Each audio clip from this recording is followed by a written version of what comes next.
And even after you commit sins, you commit crimes, the moment you repent, the moment you ask for forgiveness, Allah subhanahu wa ta'ala immediately forgives you.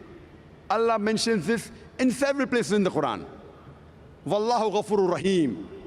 And Allah is oft forgiving and most merciful. In several places. In Surah Nisa, chapter number 4, verse number 25. In Surah Ma'idah, chapter number 5, verse number 74. In Surah Al-Hijr, chapter number 15, verse number 49. In Surah Nahl, chapter number 16, verse number 119. In Surah Al-Zumur, chapter number 39, verse 53. In Surah Buruj, chapter number 85, verse number 14. Wallahu ghafurur rahim. For verily, Allah is oft forgiving and most merciful.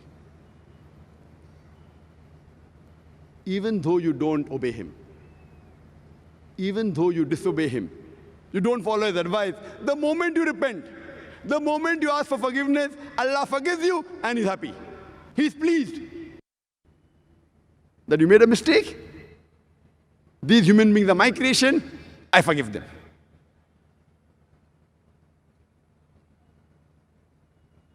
Allah says in the Quran, in Surah Nisa, chapter number 4, verse number 48, and Surah Nisa, chapter number 4, verse number 116.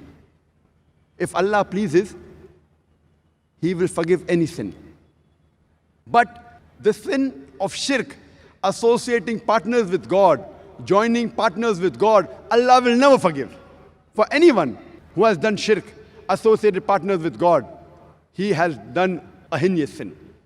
So Allah subhanahu wa ta'ala will forgive any sin if He pleases. But the sin of shirk, if you die as a mushrik, if you die associating partners with God, and before your death, if you do not repent, if you do not ask for forgiveness, Allah will never forgive you. So one greatest sin from which all humankind should abstain from, number one, is shirk. Associating partners with Allah subhanahu wa ta'ala. Joining gods with Almighty God.